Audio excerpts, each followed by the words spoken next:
Boa tarde. Para a nossa aula de hoje, nós vamos resolver algumas questões de interpretação textual 1, interpretação textual 2, ok? A gente já concluiu o conteúdo para bimestral, né? Então a gente vai ficar fazendo essas questões como forma de revisão, até porque poucos alunos responderam os capítulos de interpretação textual 1, ok? São os tipos de variações linguísticas.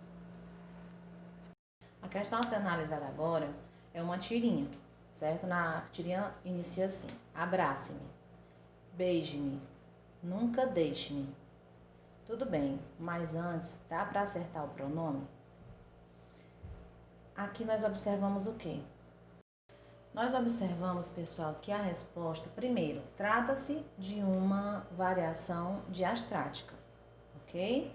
Que essa variação diastrática, fazendo uma breve revisão, é a variação onde você estratifica camadas da sociedade.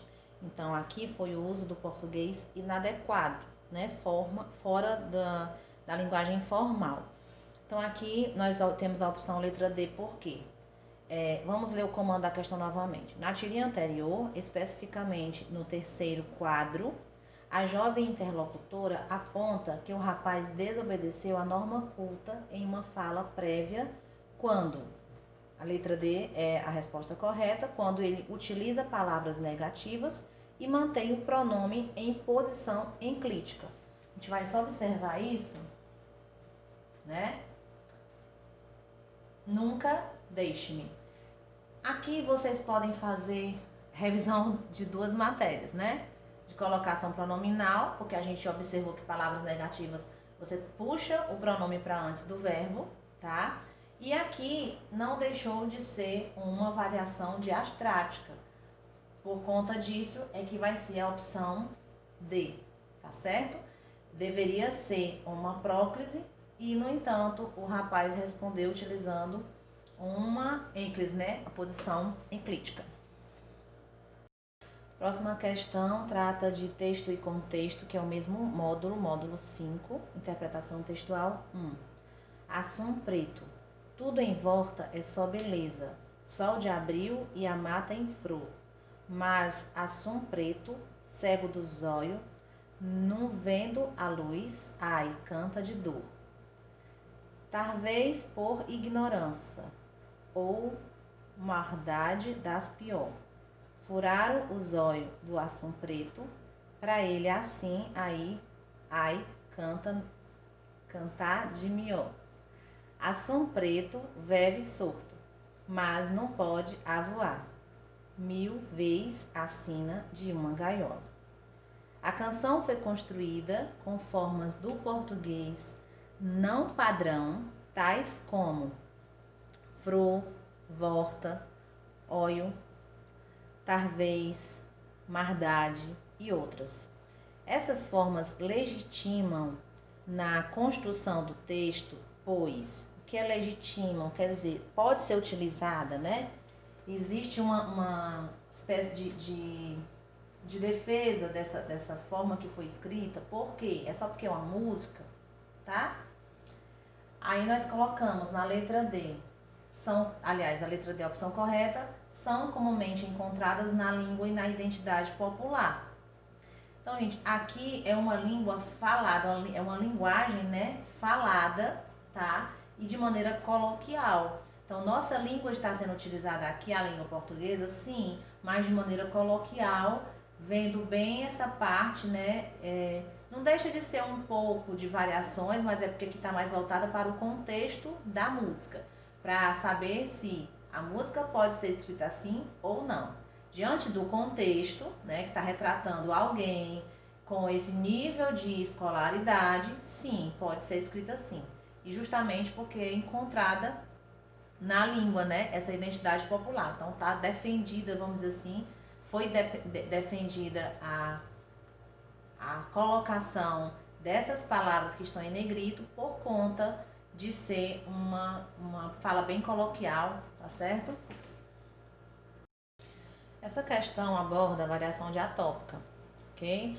Vou iniciar a leitura aqui da tirinha. Evolução da língua, 1940. Vossa mercê me permite um galanteio? És bela tal qual uma petúnia. Sois muito abusado. Posso te falar, 1980. Posso te falar uma coisa? Acho você linda. Para, meu irmão está olhando. 2010. Se liga, mina. Tu é a piriguete mais cachorra da balada. Demorou. Vamos sapecar geral. Por Fábio Koala. Gente, esses livros me deixam numa situação tão complicada, né? Vamos lá. Comando a questão. A língua é um patrimônio cultural. Na verdade, aqui ainda não é o comando, né? Tá integrando você com o contexto aí. A língua é um patrimônio cultural indispensável para a preservação da memória e da identidade de um povo. Isso até agora é uma afirmação. Neste contexto, percebe-se na tirinha, a letra E vai ser a resposta, vou logo ler. Percebe-se um olhar preocupado em mostrar a língua como algo dinâmico, instável e permeado de inconstâncias. Então, nós observamos no andar desses 3 quadrinhos que tem aqui, uma diferença muito grande, né, no desenvolvimento da nossa língua. A língua mesmo, a língua portuguesa, a forma de falar e a forma, né, de se comunicar durante o período. Então, ele foi marcando justamente os anos, né, para que você percebesse a diferença como algo dinâmico, uma língua que se modifica durante o tempo, ok? Letra A despreocupação em discutir as variações diacrônicas da língua. Na verdade, pessoal, aqui seria, se você soubesse o que era diacrônica, né? Seria aquela opção que você poderia se ater. Na verdade, quando ele colocar despreocupação, ele quer falar preocupação, tá? Em discutir as variações diacrônicas da língua. Porque essas variações diacrônicas são essa área de variação diacrônica é a área que estuda justamente essa dinâmica da língua, certo? Os fatos que modificaram a língua. Então, se ele tivesse colocado a preocupação em discutir essa variação, estaria correto. Então, quem lê rapidamente poderia até marcar, se souber o que é diacrônica, confundindo assim, só nessa parte, né, do significado. Não vou ler todos os itens, ok? Mas para vocês observarem o que realmente quis trabalhar, né, a questão aqui exposta. Essa é uma questão que trabalha o texto e o contexto, mas acaba também trabalhando um pouco da variação diafásica, né? Porque a questão de fase significa justamente você utilizar a sua língua de acordo com o contexto que vem para você. Vamos iniciar aqui a leitura do trecho do Manifesto da Poesia Pau-Brasil.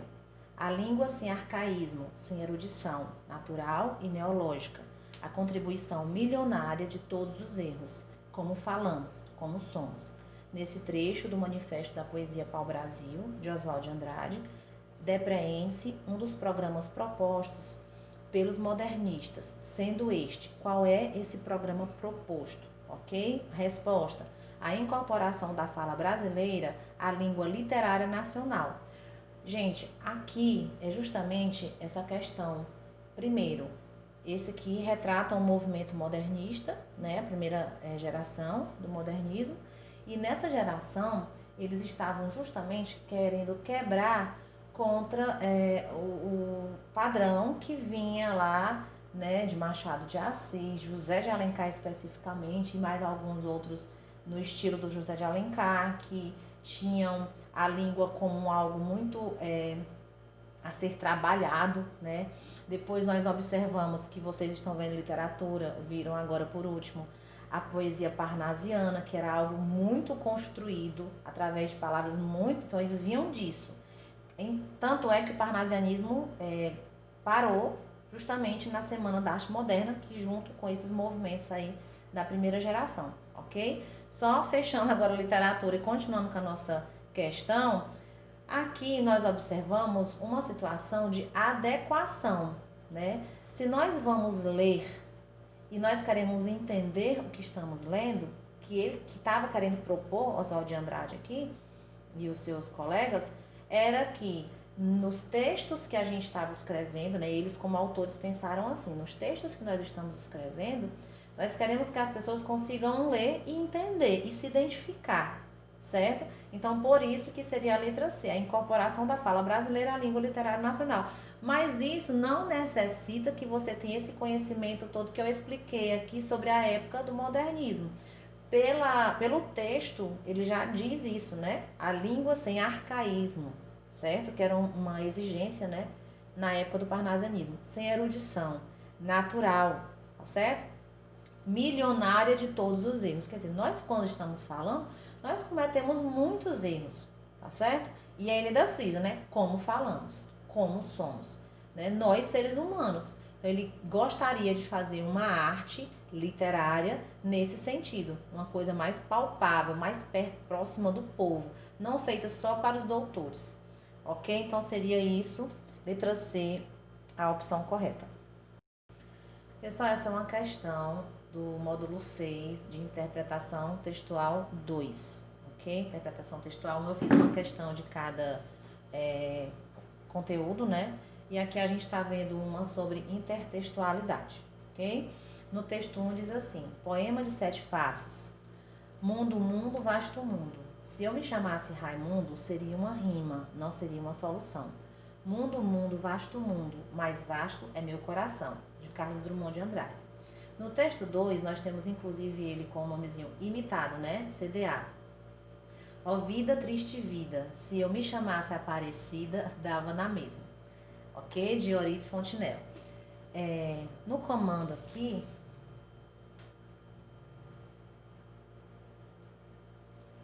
certo?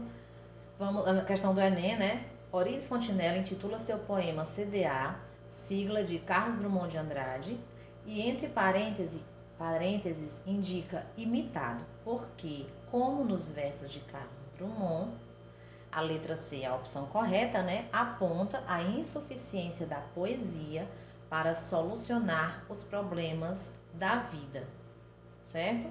Tá falando que só escrever não soluciona os problemas da vida, né? Quer dizer, você pode trocar palavras, pode brincar com as palavras, mas a vida, se ela estiver triste, ela vai continuar na mesma, ok? Adota um tom melancólico para evidenciar a desesperança com a vida. Invoca a tristeza para potencializar a ineficácia da rima. Na verdade, você vai comparar os dois poemas para poder chegar à solução. Você não pode analisar essas opções isoladamente, tá bom? Eu escolhi essa próxima questão porque ela está no nível de dificuldade maior. Ela está como se fosse um nível difícil, ok? E ela, na verdade, ela é interpretação textual, né? A abordagem aqui no assunto tem o teminha interpretação textual, mas como ele tem que fazer tem que ter um certo conhecimento de intertextualidade, então eu vou falar sobre ela também. E eu não comentei na nossa aula anterior. Pátria minha.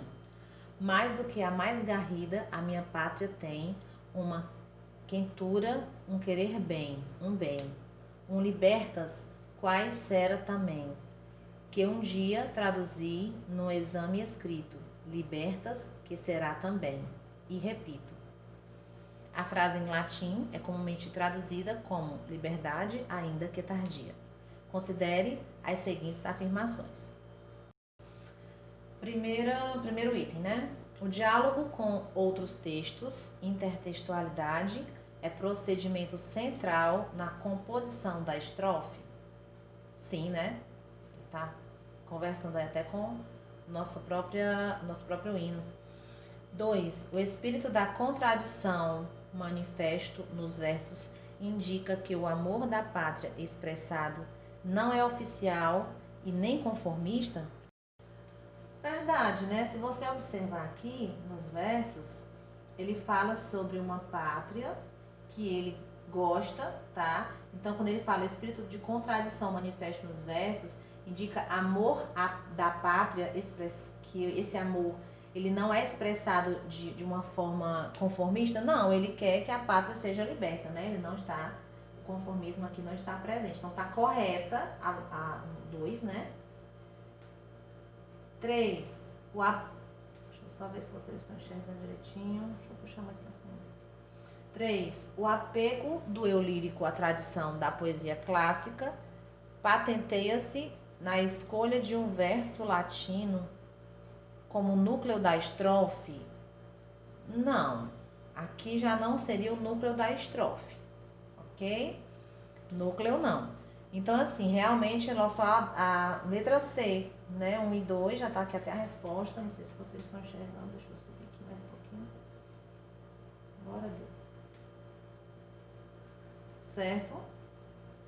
1 e 2. Existe um diálogo com os outros textos, que é inclusive o nosso hino nacional, e o espírito de contradição dos versos indica que esse amor, ele não é oficial nem é conformista, é verdade, não é um amor conformado, é um amor natural, em busca de uma liberdade, tá certo? E a tese está errada porque ele está falando que ele está se apegando muito a uma poesia clássica, nada a ver, certo? E nem escolhe esse verso latino como núcleo de estrofe, não. Ele usa o verso latino como uma espécie de muleta aí, né? O centro tá o trecho que se refere ao nosso hino nacional. Pessoal, aqui para concluir, nós vamos resolver mais uma questão. Essa questão é da UFRN 2012. Observe a capa de um livro reproduzida abaixo. Aqui tem a capa do livro para vocês. Vocês devem saber de que livro, né, está se falando aqui nessa questão. Memórias Desmortas de Brás Cubas. O clássico do Machadiano agora, com zumbis, caos, carnificina. Ok? Aqui nós observamos uma metonímia. Primeiro que metonímia é uma figura de linguagem, não tá querendo falar sobre isso não, tá? Uma transcrição literal é se ele tivesse só reproduzido, né? Fosse uma espécie de quase um plágio, né? Transcrição literal é a cópia, tá? Uma paráfrase direta, não, gente, paráfrase direta é uma citação tal qual, é uma transcrição literal, né? Um procedimento paródico, um plágio explícito, um procedimento paródico, né? Por quê? Porque aqui nós estamos observando uma paródia.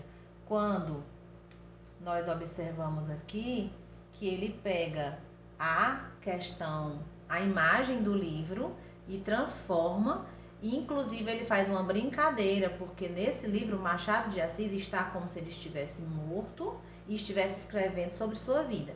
E aqui ele faz essa brincadeira, que é uma característica da paródia, né? É uma ironia, uma sátira, modificando o sentido original. Aqui não tem nada a ver com o sentido original do livro Brás Cubas, ok? Ele só quis fazer uma brincadeira com a obra, tá ok? Então, essa aula está encerrada com as questões de interpretação textual 1 e 2, porque esses conteúdos vão cair na nossa provinha bimestral.